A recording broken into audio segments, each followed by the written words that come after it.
إلى الأمام، وما أحوجنا اليوم إلى التدقيق في هذا الميثاق الجامعي وفي محاولة رسم أبرز ما يميز العمل الأكاديمي والحياة الجامعية بصفة عامة أمام عديد التحديات التي تطرح في مستويات مختلفة.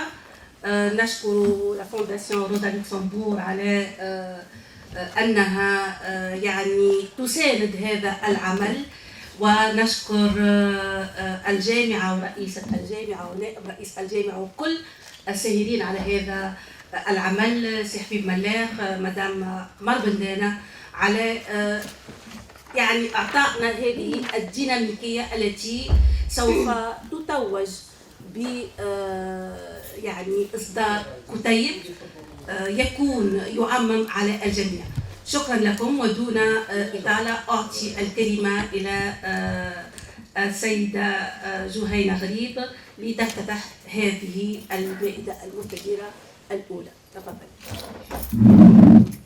عايشك حميدة، صباح الخير الناس الكل. أنا مش نتكلم ياسر، جوست باش نقول لكم دو بوان. دابور الحاجة الأولى اللي بالحق سانسيرمون جو سوي تري فيير. علاش؟ على خاطر أول تظاهرة علمية عملتها جامعة منوبة في الموضوع هذايا هو على الميثاق الجامعي، وهذايا حاجة ما تعرفوا لي تري دونيون هذوما همزات الوصل، هذايا خامس سيكل نتاع همزات الوصل عملناهم ديجا قبل، وهالهمزات الوصل هذوما يحضروا للسيمبوزيوم اللي نعملوه كل عام. دونك نحاولوا نلموا الاختصاصات الكل من جامعة منوبة ومن خارج جامعة منوبة باش نتناقشوا في دي كونسيبت ومفاهيم اللي يلمونا الكل معناتها كلكو سوا لا سبيسياليتي نتاعنا. دونك السنة سيمبوزيوم على نورم اي فالور، vous le savez. Bon, le délai la réception des communications fait le 15 janvier, mais on a reçu beaucoup de propositions autour des normes et valeurs.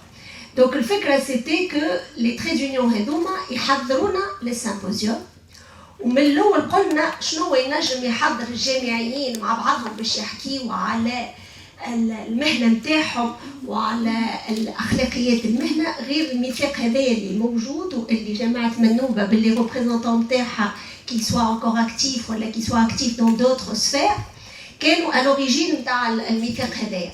دونك الميثاق باللي خرج من الأول ظهر لنا اللي فريمون حاجة نجموا نبنيو عليها، حاجة اللي لازم نزيدوا نتناقشوا فيها الكلنا مع بعضنا باش نخرجوا حاجة اللي تلم الجامعين الكل autour des mêmes valeurs.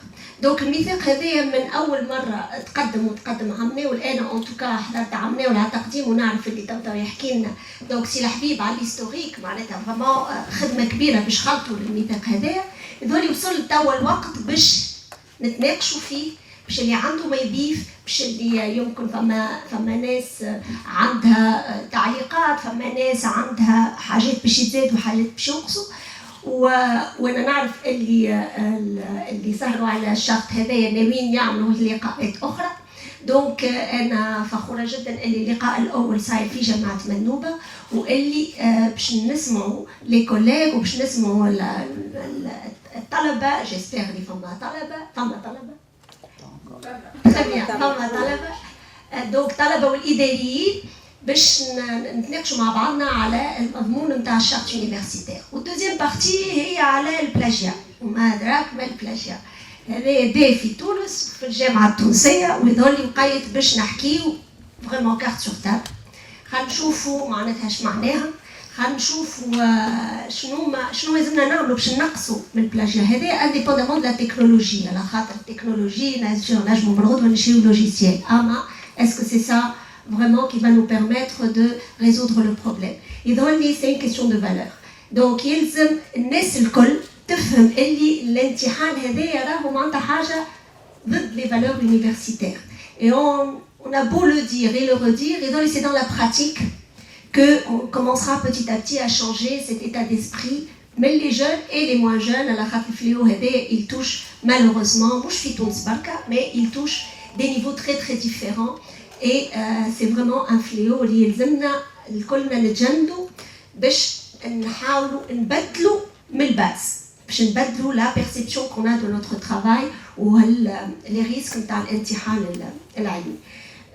Donc voilà, encore une fois, je suis très très fière d'être là aujourd'hui pour ce premier trait d'union et je vais clôturer mon introduction par des remerciements. À la khater, ça s'est fait vraiment très très rapidement et ça s'est fait avec beaucoup de professionnalisme grâce justement à les collègues du conseil de l'université. Et là, je tiens à remercier particulièrement Sihem Kcha,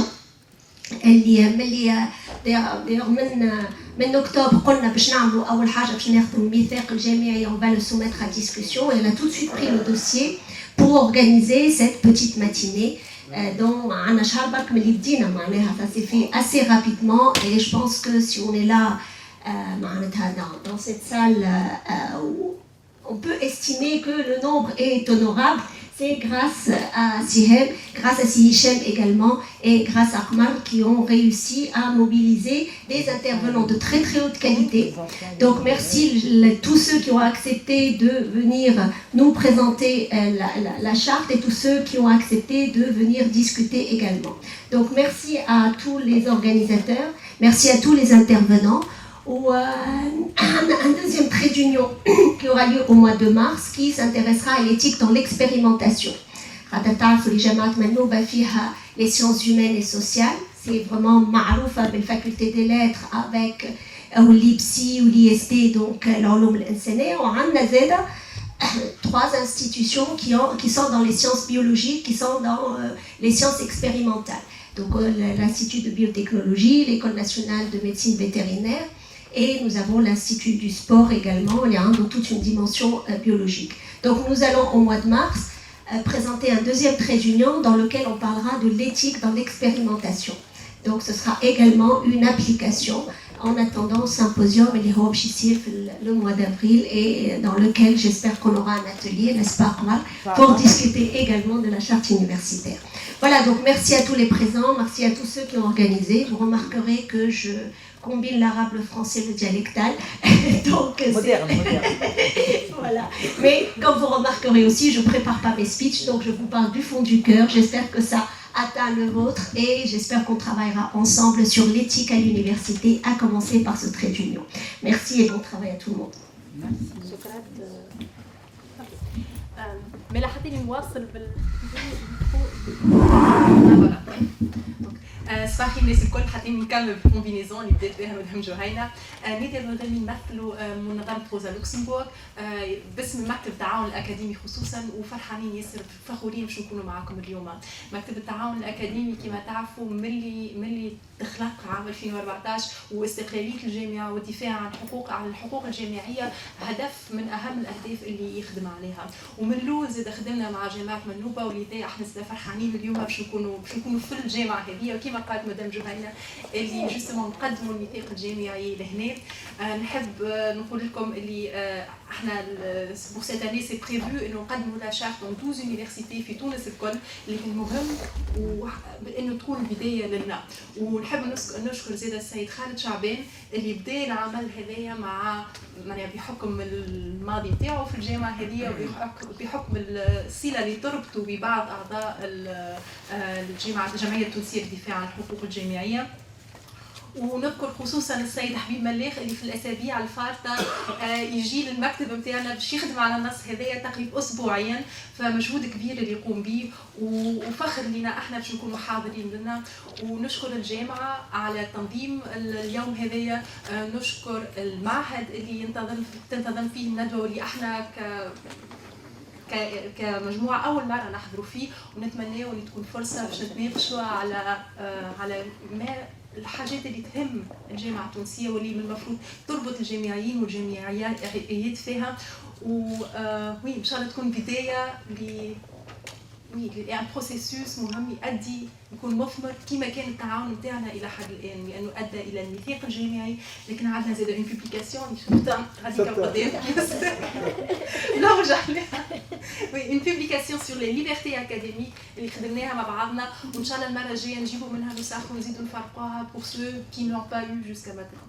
Merci et bon travail. ميكرو. عسلامة، مرحبا بكم الكل، مرحبا بالأصدقاء الكل، بصديقي نائب رئيس جامعة تونس، وبصديقي نائب رئيس جامعة منوبة، وبصديقتنا جهينة رئيس جامعة منوبة. احنا فرحانين باش نواصلوا العمل مع المؤسسات الجامعية ومع الجامعات، ومسرورين ومبتهجين في les assises, les états généraux de l'université tunisienne في ديسمبر. قالوا لي وصلتني اخبار مفادها ان هذا الميثاق الجامعي وقع اعتماده من قبل اللجنه التي اهتمت بالمساله. الميثاق هذايا احنا خصصنا يوم 25 ماي الفارط جلسة معناتها مواطنية لإمضاءه في نزل المشتل، لكن كما كان التصور نتاعنا هو الميثاق كان نتيجة مخاض عطى ثماره بعد عامين ونصف تقريبا، ولكن بالنسبة لنا احنا هذا الميثاق سوف يجب معناتها تقديمه، ويلزم نلقاو ردود الفعل، نتحصلوا على ردود الفعل. فيافوار بالنسبة للسيانس هذه ان رابورتور. قلنا احنا في التصور نتاعنا شبيه الميكرو قصه نقرب له شويه دونك قلنا الميثاق هذا هو راهو با انفونتي لا رو، المبادئ اللي احنا كنا نعمل بهم واللي بير فونداتور عملوا بهم وفي المجتمع الجامعي الدولي يعملوا بهم هم الموجودين في الميثاق هذا. تبقى هذا ما يمنعش اللي نوليو اون لو ديفوز على لارج ايشيل في العام هذايا ولا عامين هذوما، وون ريكوي لي زابريسياسيون ولي ريمارك كي فون نو بيرميتر دو ريكتيفيي لو تير في الاخر بعد ما ننصتوا للناس الكل، رغم اللي معناتها المجهود اللي عملناه في عامين ونص واللي اثمر الكتاب هذايا معناتها مجهود. هذا كان تشريك جماعي، علاش قلنا مخاض جماعي، ثمرة مخاض جماعي في الانتيتولي نتاع. والميثاق الى الامام، الميثاق الى الامام على خاطر هذه راهي اول جلسه، اول معناتها لقاء نقوموا به في نطاق لقاءات مبرمجينها تقريبا 20 لقاء مبرمجينهم في 12 جامعه تونس. من صادفت ان بديناها بمنوبه لان فما قمر وسهام والجامعه كانوا معناتها مبرمجين حاجه، كانت صدف كنا احنا مبرمجين انا مش نعملوها نهار 31 اللقاء الاولاني، لكن فينالمون باش نأجلوا نتاع 31 على خاطر ماهوش منطقي انك تعمل في نفس الجامعه في اسبوعين متتاليين اللقاء. دونك كنا بودنا الكتاب الكتيب مش هذايا اما يبقى سو فورمالا 10-18 باش يكون مضخم وباش دونك باش نوزعوه بيلانغ فما بالفرنساويه وبالعربي. دونك معناتها ما تتصوروش الظروف اللي نخدموا فيها في تونس ظروف صعيبه ياسر، ويلزم التقدير. نحبوا بعضنا لا لازم التدقيق، ومالوريزمون il y a toujours des dysfonctionnements, il y a toujours des ratés. وكنا اليوم نخلطوه مالوريزمون ما صارش. دونك بعثنا لو بي دي اف، هو البي دي اف راهو ماهوش مازالوا فيه كيلكو كوكي كي نون با ريكتيفي. حبيت نقول لكم فوالا ميرسي دو فوتر اتونسيون. كيما بدينا في منوبه تو نوفيو في منوبه وجيب لنا لا ديرنيير فيرسيون. شكرا للسيدة رئيسة جامعة منوبة وللسيد نائب رئيس الجامعة جامعة منوبة والسيد نائب رئيس جامعة تونس وكل المديرين والعمداء الحاضرين معنا اليوم لتدعيم هذا اليوم الدراسي. مجلس جامعة منوبة هو الذي ينظم هذا اليوم الدراسي، وتحديدا لجنة لاسمها كاليتي دو لا فورماسيون اي ايتيك. بون باش نترجم جودة التكوين والإيتيقة، هكا يحب السي هشام يظهر لي مصر انه إيتيقة ترفع إيتيقة. فوالا دونك والإشراف للأستاذ هشام الريفي. شكر خاص للجمعية التونسية للدفاع عن القيم الجامعية اللي ساندت هذا اليوم الدراسي واللي نظمت معنا هذا اليوم الدراسي، لأنه لجنة التنظيم كانت فيها الأستاذ قمر بن دانا، الأستاذ الحبيب ملاخ، الأستاذة زينب التوجاني، ورافقتهم أنا في التنظيم هذايا.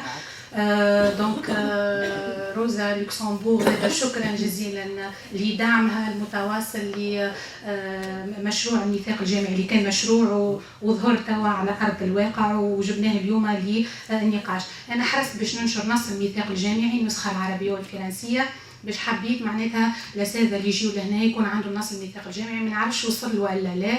دونك دو توت لي فاسون انا معناتها نتصور انه الاغلبيه عندهم، سينو هاني عندي كيلكو كوبي نجم نوزعهم توا في القاعه وتعملوا عليه طلع. ثم دونك اخيرا شكرا للمعهد العالي للصحه وعلوم الاخبار لاحتضان هذا اليوم الدراسي. فوالا شكرا لكم. هذا الجلسه العلميه الاولى اذا مش نتعداو لها.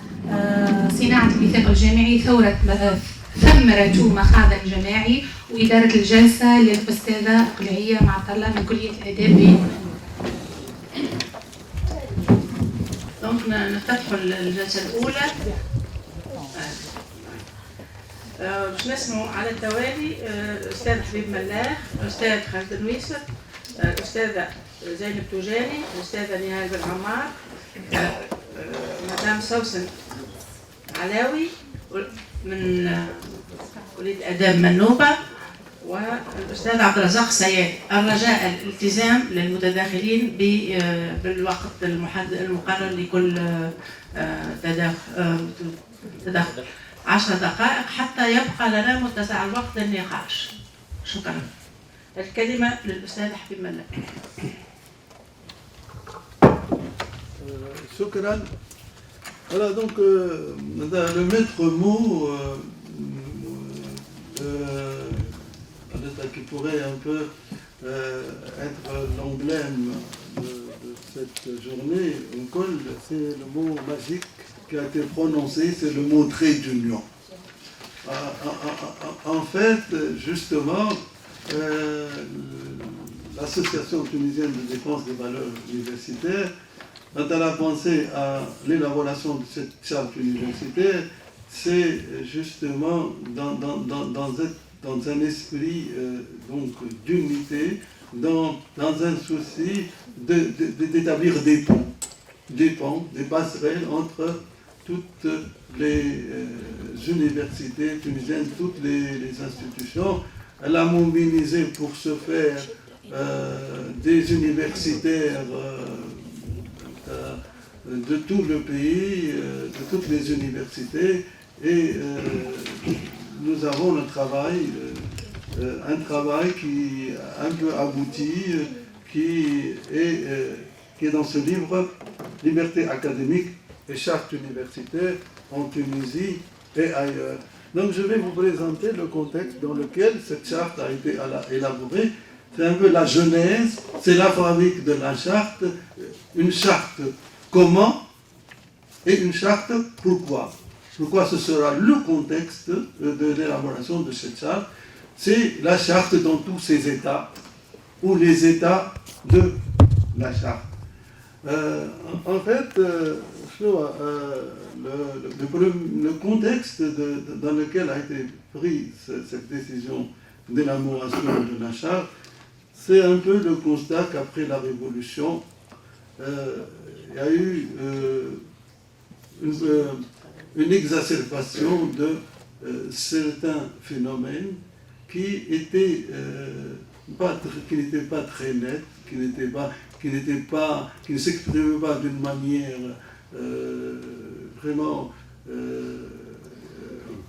franche, qui n'étaient pas très voyants.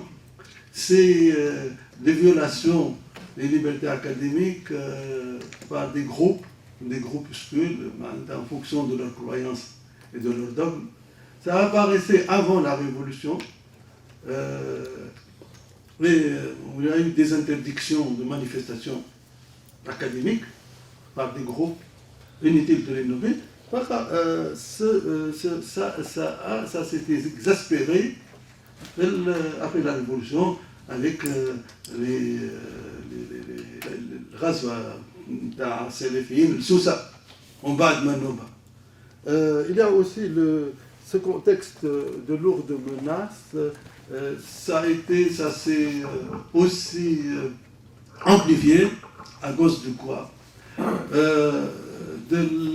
Des dégringolades de l'université tunisienne dans les classements internationaux. Donc ça a posé des problèmes relatifs à la qualité de l'enseignement et la qualité de la recherche qui est menée à l'université. Nous avons tenu quand même, dans cette charte et dans le préambule de la charte, à évoquer tout ce contexte, mais en même temps à mettre en relief les acquis qui ont été engrangés par l'université tunisienne, et nous avons rendu de ce fait un grand hommage aux pères fondateurs qui ont quand même tenu et ont réussi assez souvent à lancer, à édifier les bases d'une université qui était prometteuse et qui a quand même, ce travail de ces pionniers a donné quand même des résultats avec une élite qui a été toujours appréciée. Notre système scolaire et universitaire contribue à produire malgré tout cette élite, mais il y a des dysfonctionnements, nous avons constaté de nombreux dysfonctionnements, de nombreux problèmes, justement, que cette élite, que les pôles d'excellence n'arrivent plus à masquer. Les pôles d'excellence n'arrivent plus à cacher. C'est pourquoi, d'ailleurs,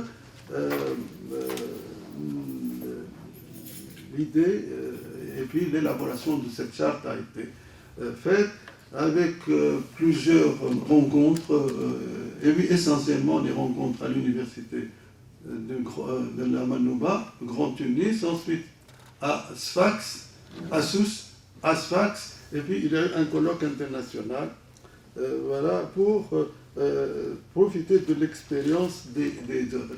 Un autre aspect dans la genèse et dans la fabrique de cette charte, dans le comment, nous avons tenu essentiellement compte, dans l'élaboration de cette charte, des revendications qui ont été faites pendant au début de la période de transition démocratique. Vous savez que pendant cette période de transition démocratique, il y a eu beaucoup d'initiatives universitaires, entre autres, à part l'Association tunisienne de défense des valeurs universitaires, le Forum universitaire tunisien, qui a pensé à justement donner un certain nombre d'idées à la constituante pour l'élaboration de la Constitution. Et surtout, essentiellement, on a demandé, les universitaires ont demandé la constitutionnalisation de la liberté académique selon les normes, selon les standards internationaux.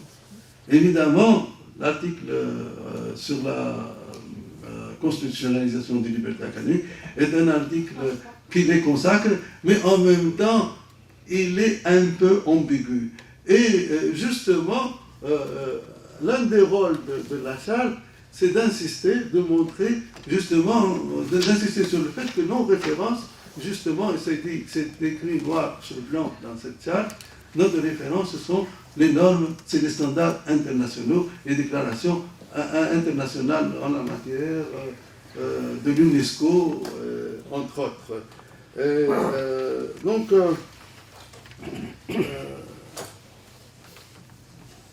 Et nous avons, de ce fait, énuméré toutes ces valeurs, tous ces principes je l'ai dit tout à l'heure, nous n'avons pas inventé la roue, mais nous les avons présentés dans cette charte et nous les avons développés. Pourquoi? Parce que nous sommes rendus compte qu'au moment des crises qui ont été que l'université a traversé dans le début de la période de transition démocratique, ce qui se passait, c'était que les collègues, les étudiants n'avaient aucune idée de ce qu'étaient les valeurs universitaires, de ce qu'était la liberté académique. Et il y a des gens qui nous disaient, d'une manière très spontanée, que la liberté vestimentaire devait être acceptée à l'université et qu'il ne pouvait y avoir aucune contrainte sur ce plan-là. De notre côté, les gens étaient, les étudiants, les enseignants étaient dans l'ignorance du fonctionnement de l'autonomie universitaire. Sinon, la marge d'autonomie qui peut être accordée aux universités, aux institutions d'enseignement supérieur, tout cela donc a nécessité que dans la charte figure le premier grand chapitre, les principes et valeurs qui évoquent la liberté de recherche, la liberté d'enseignement et puis l'autonomie d'institutions universitaires. Puis il y a un deuxième aspect qui est beaucoup plus, qui relève de la déontologie, de l'éthique du code. Ce sont les devoirs, mais aussi quand on dit devoir, il y a une dialectique. Quand il y a devoir, il y a un droit, et quand il y a un devoir, il y a un droit. Nous avons donc présenté les droits et devoirs des différentes parties prenantes à l'université, les enseignants, chercheurs, les chercheurs, le personnel, les directeurs, les doyens, les recteurs, les étudiants, le personnel administratif, technique et ouvrier. C'est-à-dire que nous avons essayé sur ce chapitre-là d'être le plus exhaustif possible. Donc nous continuerons, nous avons lancé aujourd'hui cette campagne, nous la continuerons et nous ferons aussi en sorte qu'il y ait la plus large adhésion possible. Malheureusement, on n'a pas de copie aujourd'hui, donc on ne fera pas signer, mais à partir des séances prochaines, on fera donc des cérémonies de signature. Donc, cette charte, ça pourrait être, c'est donc une manière de diffuser, c'est pour diffuser ces valeurs auprès de toutes les parties prenantes, parce que elles sont souvent méconnues, contrairement aux apparences, et surtout, ça peut être, que faire de cette charte? Ça pourrait être une source d'inspiration pour nos luttes futures.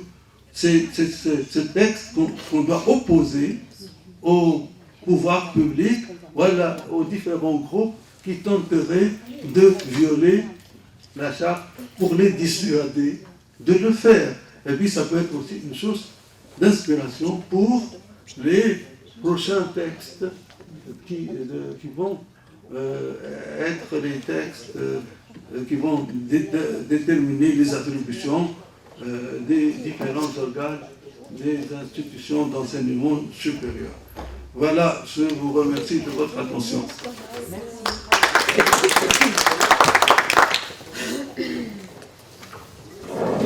Merci, M. Habib.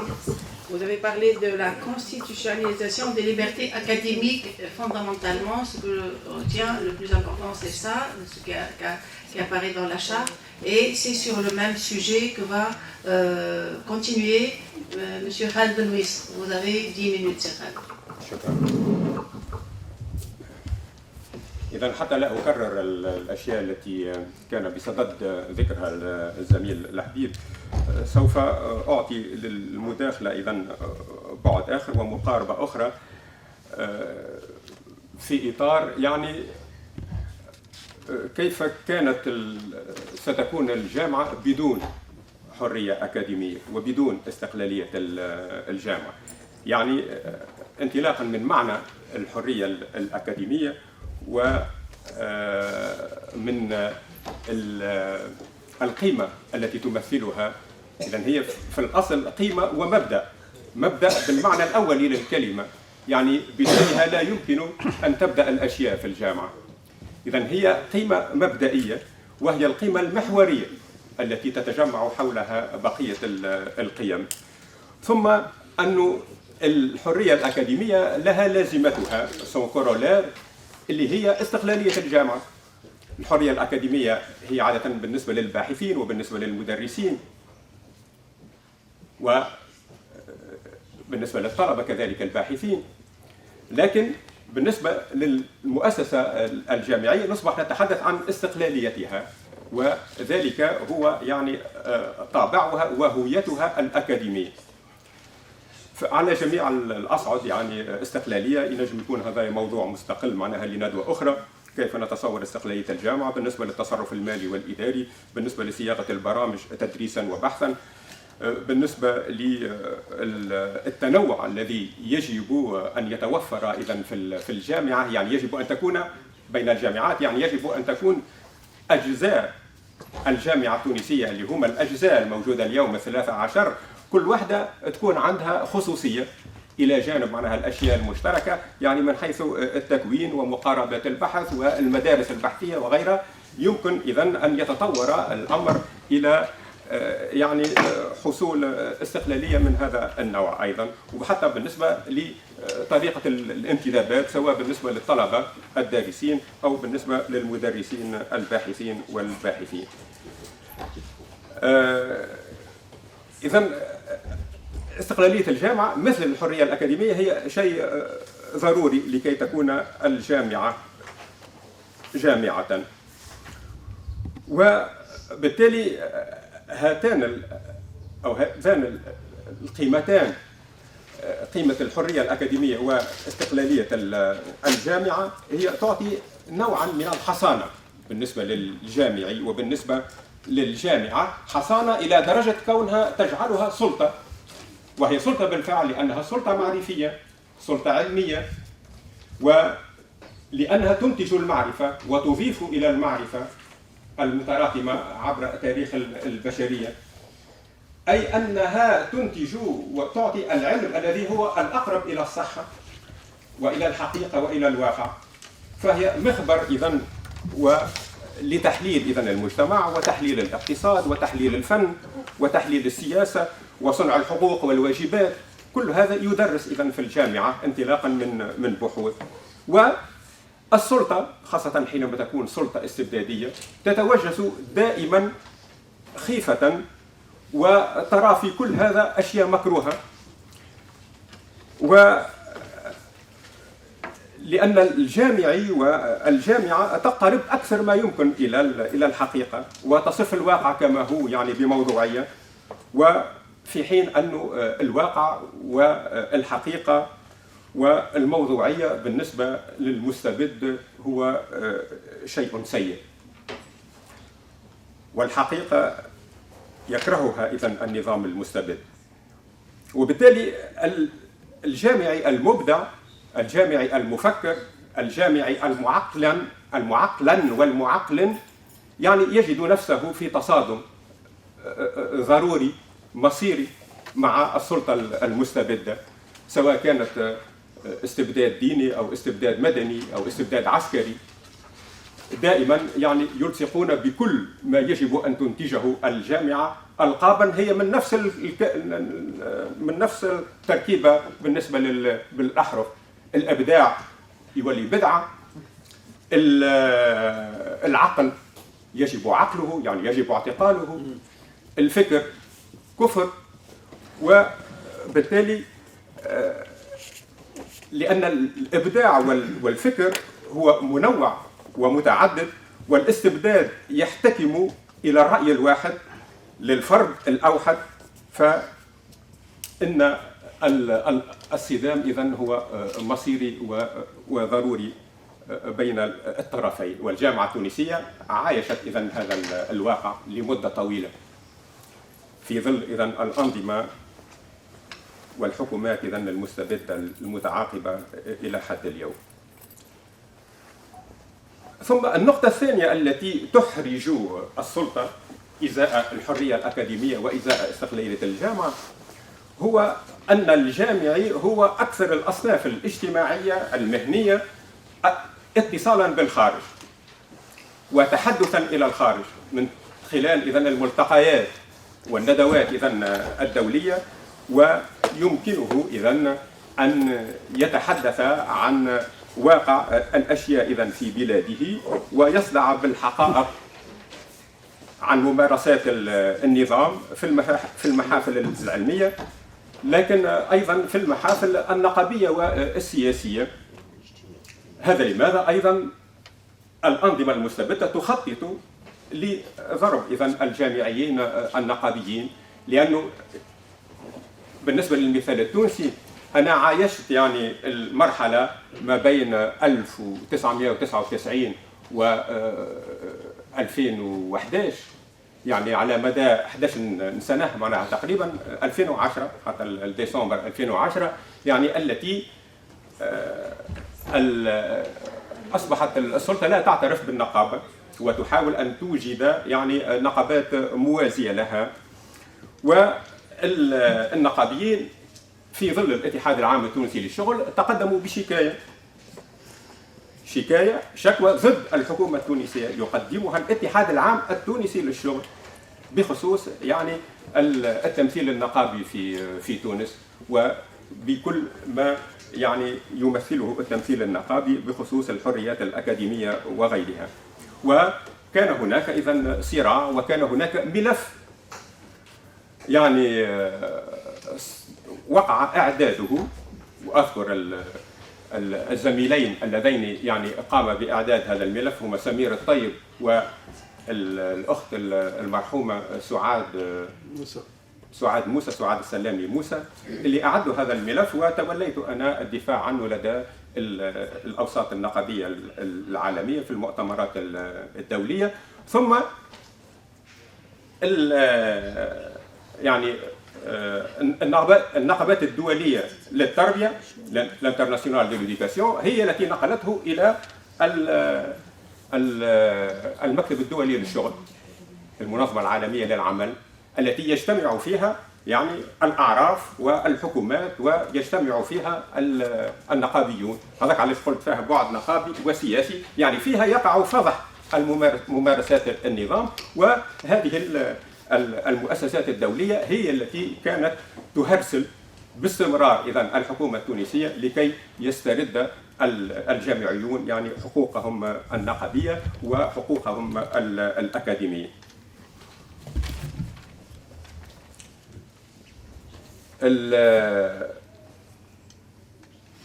في كل أثناء هذيك يعني كان هناك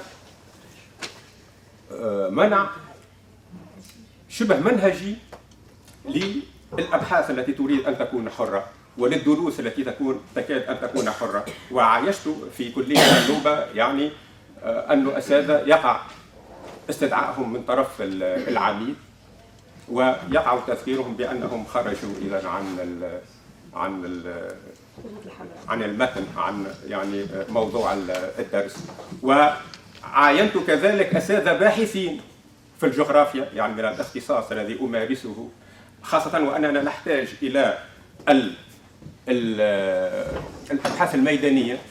يعني في الأبحاث الميدانية أصبح هناك تقريبا منع شبه منهجي مثل ما قلت للقيام بها في الاتصال يعني بالمواطنين، في الاتصال بالفلاحين، في الاتصال بأصحاب المشاريع الاقتصادية. والأمر هذا كان يتمثل في كونه يقع يعني طلب من الباحثين أنهم يتقدموا بمطلب للسلطات الجهوية، والسلطات الجهوية تتولى إذن القيام بالأبحاث حول ذلك البحث. وبعض زملائنا في الجغرافيا وقع توجيه لهم يعني وفد أمني ومن الشعب يعني يطرقون المنزل ويبحثون عنه ويتصفحون كل محتويات المكتبة ويقومون إذن بالتقرير عن ما يمكن أن يكون يمثله ذلك الباحث إذن من خطر. ثم بعد 9 أشهر بعد ما تمشي معناها التقارير هذه إلى كل المواقع التي يجب أن تتفحصها وتتثبت فيها، يعني يمكن أن يعطوه الترخيص معناها بالبحث. حبيت نقول كونه الفكرة الأخيرة هو أنه الحرية الأكاديمية والاستقلالية الجامعة لا يمكنها أن تتحقق إلا في ظل جسم قادر على الدفاع عليه. ونحن وجدنا في الاتحاد العام التونسي للشغل كنقابة تعليم عالي يعني هذا الجسم الذي يدافع عليها، وتكون مرصد للحقوق الأكاديمية، للحريات الأكاديمية، يعني أصدر تقارير سنوية، وكذلك قمنا بندوات في إطار الاتحاد العام التونسي للشغل حول هذا الموضوع، وتكلم فيها الكثير من الجامعيين وتقدموا بشهادات عن حالات المنع التي يعني كانوا يتعرضون لها يعني في جميع المجالات. مثلا أذكر أنه في المجال الاقتصادي الأستاذ محمود بن رمضان يعني تقدم بشهادة كيف أنه يعني الإحصائيات التي تصدر عن المعهد الوطني للإحصاء قبل أن يقع نشرها يعني تمر بالرئاسة، تمر بقرطاج، وفي بعض الأحيان حينما يجدون حرجا كبيرا في كيفية يعني تحسينها تطول المدة. وآخر إحصاء وقتها معناها يجب أن يصدر في 2005 عن الاستهلاك وعن الفقر وعن العائلات، يعني صدر بعد 3 سنوات بعد أن تم يعني تجميله وتحسين أرقامه إذا حبيت نقول كونه اليوم احنا نعيش في واقع باش نحبوا الفكرة الأخيرة هو أنه هناك جماعة من الجامعيين الذين يريدون أن يؤسسوا نقابة أخرى على كونها النقابة التي تهتم بالمشكل الأساسي بين ظفرين اللي هو المشكل المادي اللي هي نقابة إجابة، وتطرح كل هذه يعني المشاغل التي كان يهتم بها النقابيون الذين كانوا يهتمون بالمسألة المادية، لكن يعني بكل هذه الأشياء التي تتعلق بمهنة الجامعي، يعني الحريات الأكاديمية، استقلالية الجامعة، دور الجامعي في المجتمع. وأريد أن أنبه إذن إلى هذا الخطر أنه إذا كان معناها يقع انزلاق مثل ما بدأنا نسمع بكونه معناها هناك انزياح إذا نحو هذه النقابة المطلبية الصرفة، فإنه نتصور إذن كل الخسارة التي يمكن أن تقع في هذا إذن الانسجام الذي كان انسجام تاريخي بين نقابة التعليم العالي وبين الاتحاد العام التونسي للشغل. نقابة التعليم العالي هي التي كانت يعني دائما تبث الروح العلمية في الأعمال التي يقوم بها الاتحاد العام التونسي للشغل وتقوي يعني إنتاجاته العلمية ومركز دراساته. والاتحاد العام التونسي للشغل هو الذي تقدم في سنة 56 بأول برنامج للتنمية الاقتصادية والاجتماعية وقت اللي الحكومة ما كانش عندها برنامج. هي اللي في سنة 84 وقت اللي كنا مهددين بإملاءات صندوق النقد الدولي عن طريق البرنامج يعني الإصلاح الهيكلي، هي التي تقدمت ببديل شارك فيه أساتذة مثل عبد الجليل البدوي وحسين الدماسي معناها في بلورد اللي هم أساتذة نقابيين في بلورد. إذن البديل الممكن معناها بالنسبة لتونس، وهم أيضا الذين في نفس الوقت تقدموا بالديمقراطية داخل الاتحاد العام التونسي للشغل وجعلوها على ما هي عليه اليوم، لأنهم هم اللي كانوا يحملوا الفكر النقدي حتى داخل النقابة مع نقابات أخرى بطبيعة الحال مناضلة. وبالتالي يجب أن نفهم بأن الحريات الأكاديمية لا يمكن أن تتحقق إلا بمثل هذا الاندماج في الجسم الاجتماعي والسياسي التونسي. وشكرا.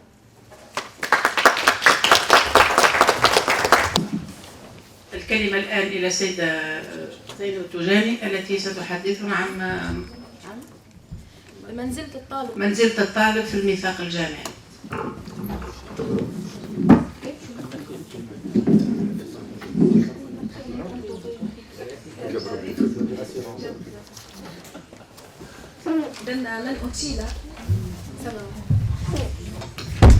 لن أطيل لأن منزلة الطالب في الميثاق الجامعي تتلخص في كونه محور محور وشريك في العملية التربوية وغاية هذه العملية التربوية. أولا الطلبة شاركوا في عمليات التمهيدية التي أدت إلى كتابة الميثاق من خلال الجلسات والاجتماعات التي حضر فيها الطلبة، ومن خلال دورات تدريبية خصصت لهم لتعريفهم بالقيم الأكاديمية وبالقيم الجامعية، واستمعنا فيها إلى هؤلاء الطلبة بطريقة تشاركية عبروا فيها عن آمالهم وعن خيباتهم وعن ما يرغبون في تحقيقه وما يرغبون في أن يتم تجنبه في المستقبل.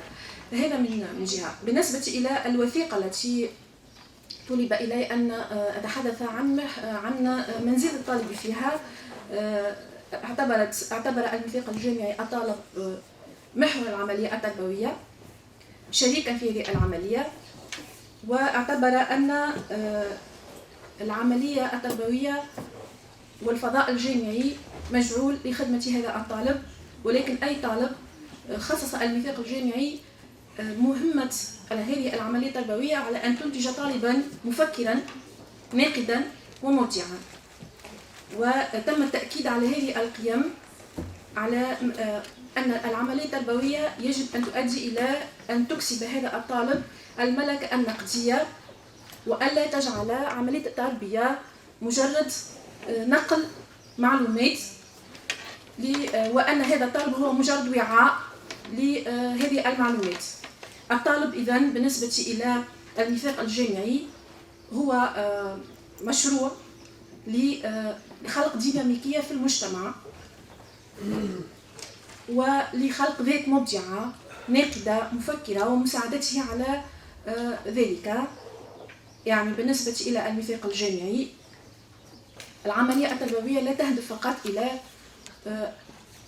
إلى تشغيل الطالب أو إلى إكسابه جملة من المعلومات، وإنما إلى جعله مستعدا لمواجهة التحديات التي تفرضها عملية الانتقال الديمقراطي مثلا، إلى جعله قادرا على أن يتأقلم مع المتغيرات التي تحدث في العالم، إلى جعله قادرا على أن يأخذ موقفا مما يحيط به. إذن هذا ما نطمح إليه من خلال البنود التي أكد عليها الميثاق. طبعا تصور الميثاق للطالب تصور مواطني، لأنه جعل للطالب حقوقا وله كذلك واجبات.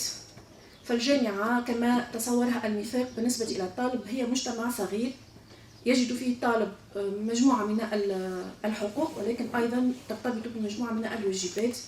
الإداريون والأساتذة والعملاء هم في خدمة الطالب في الميثاق الجامعي، ليس في خدمة الطالب في شخصه، وإنما في خدمة هذه الأهداف.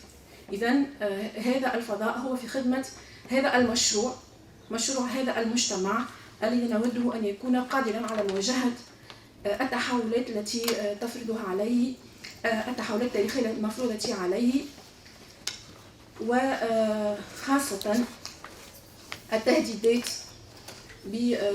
من هذا الفكر الظلامي من جهة، ومن العودة إلى الاستبداد أو فشل الانتقال نحو الديمقراطية من جهة ثانية. إذن ما هي منزلة الطالب في الميثاق الجامعي؟ الميثاق الجامعي يتصور طالبا قادرا على الاختيار وأن يكون مسؤولا وحرا، ويتصور الطالب محورا في العملية التربوية والجامعية، ويتصور أن الجامعة هي نتاج لكل العملية التربوية منذ البداية، يعني منذ الحضانة، ثم من يعني ثمة حلقات مترابطة لا ترى الجامعة فيها نفسها منفصلة عن بقية الحلقات، وترى فيها الجامعة نفسها رائدة لجلب هذا المجتمع نحو ما هو عدالة ومساواة وحرية. شكرا لكم. شكرا زينب على التدخل القصير، لكنه بمعاني كثيرة جدا، حيث كان تركيز المداخلة على الطالب. أي طالب نريده حسب الميثاق الجامعي، طالب مفكر ومبدع ومسؤول وحر، لكن من واجبه التصدي للظلام. هذا ما ملخص ما قالته الزميلة بكل دقة وبكل إيجاز، وشكرا على الإيجاز خاصة. الكلمة الآن للزميلة نهاد نعمة التي ستحدثنا عن l'enseignant-chercheur et l'enseignant tel que perçu dans la charte universitaire. Voilà, la parole est à vous. Merci pour cette journée organisée. L'IPSI, c'est la première fois que j'y rentre. Plusieurs fois, je suis passée. Et c'est mieux vaut tard que jamais. Une très bonne occasion. Et je commence par dire que cette charte, en fait, au départ, ne portait pas ce nom-là. Et on a senti la nécessité de son existence suite aux événements qui ont eu lieu après la Révolution, l'invasion des universités par les salafistes qui tentaient d'imposer à l'université un esprit, une tenue, un mode de vie et de pensée qui n'étaient pas les nôtres pour beaucoup, gens progressistes que nous sommes. Et les tentatives étaient diverses dans différentes institutions. Alors il y a eu Sousse et il y a eu Manouba. C'est là où les enseignants universitaires, gouvernants et enseignants ont été les plus, comment dirais-je, ont réagi pour défendre leur espace, alors que dans d'autres institutions, par exemple celle où moi j'enseigne, on voyait circuler les filles niqabées sans réaction totale de la direction. Et les enseignants, mes collègues scientifiques, étaient un peu perdus parce qu'ils ne savaient pas comment réagir face à la présence de ces filles, par exemple, dans la salle. Je dis aussi que malheureusement, l'étendard des salafistes, c'est que le noir et blanc, à l'occasion des projets de fin d'études, a été levé à l'intérieur de l'enceinte sans que la direction ne réagisse. Donc, ce n'est pas pour blâmer mes collègues, mais simplement qu'aucune réflexion n'avait été faite dans ce sens-là. Ils ne connaissaient pas leurs droits et leurs devoirs, et de ce fait, face à leur questionnement, il n'y avait pas de réponse. Les directeurs eux-mêmes ne donnaient pas de directives, et il faut dire aussi qu'on était dans le schéma encore du top-down. Donc les enseignants attendaient que ça tombait d'en haut pour se justifier derrière ces recommandations ou ces notes pour réagir.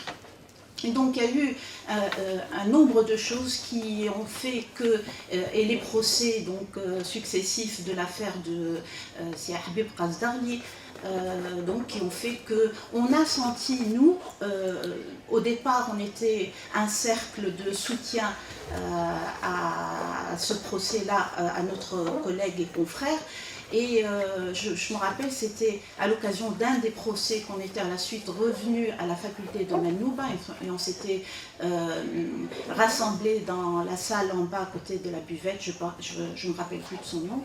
Et moi-même, j'avais parlé de livret qui rassemblait en son sein les devoirs et les droits de l'enseignant pour justement livrer en poche, l'enseignant au moins savait quels étaient ses devoirs et ses droits pour pouvoir réagir face à des situations. Et ce livret a pris aujourd'hui le nom de charte universitaire.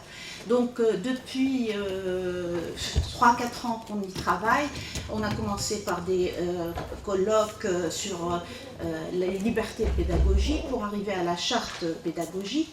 Donc je félicite mes confrères, on se félicite tous de la création de cette charte. Et je plaide à ce qu'elle soit aussi écrite en anglais, même si Aujourd'hui, nos enseignements sont en français pour les scientifiques et arabe pour les littéraires, mais l'avoir en anglais aussi, on a des anglophones, mais aussi on a un monde académique universitaire international anglophone qui aurait utilité à lire à la source cette charte anglaise. Je voudrais aussi dire par rapport à l'intervention de mon collègue Khaled Nisr, en fait,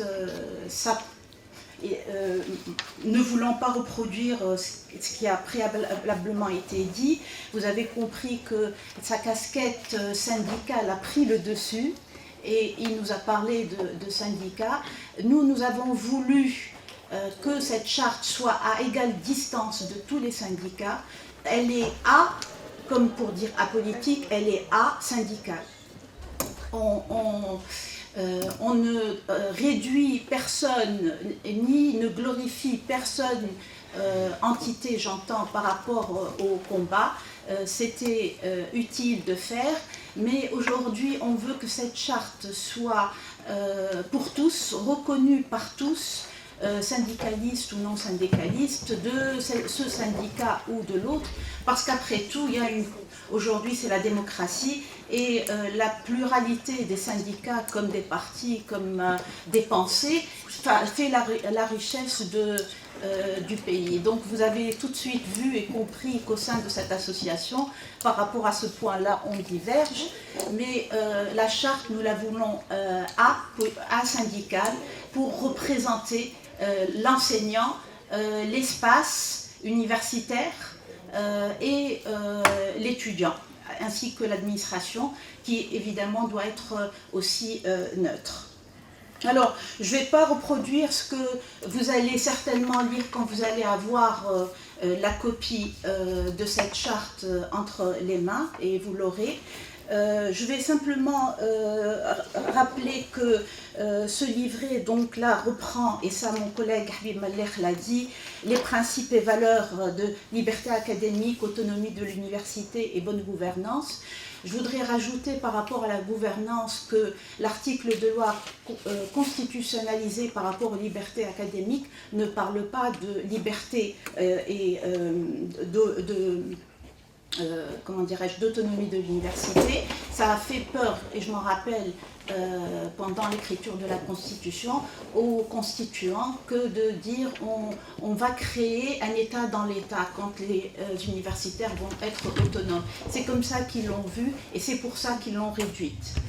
Donc la deuxième partie, elle porte sur la responsabilité, les obligations professionnelles et l'éthique. La Constitution, moi, en mon sens, je l'ai trouvée, c'est une Constitution de droit. C'est pas une Constitution aussi de devoir. On aurait dû parler aussi du citoyen et de son rôle dans la cité et dans le pays.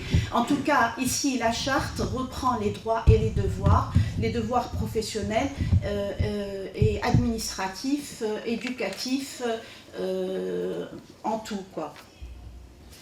Après une présentation des libertés académiques qui sont ici listées une à une, la liberté de création, la liberté d'enseignement, etc., que vous pouvez trouver en page 6, mais là, si vous avez le PDF, d'accord, vous avez... ça permet donc d'avoir ici des droits qui devraient pouvoir doter l'enseignant universitaire d'un ensemble, donc c'est un ensemble de devoirs à faire, tels que, ma collègue l'a dit, développer dans cet étudiant le sens critique. Ça, on l'a perdu et on le voit, et je l'entends dire par mes étudiants qui se plaignent d'être là en éponge, donc à absorber, à apprendre pour après un jour d'évaluation reproduire ce qu'ils ont appris. Donc ils sont en attente d'un apprentissage, d'un savoir livré différemment. Et là, c'est le rôle de l'enseignant et le devoir de se mettre à la page des méthodes pédagogiques et de développer son cours. Évidemment, donc, il doit se conformer au programme de formation, mais il y a une liberté, on va pas, et là c'est la liberté d'enseigner, imposée à un enseignant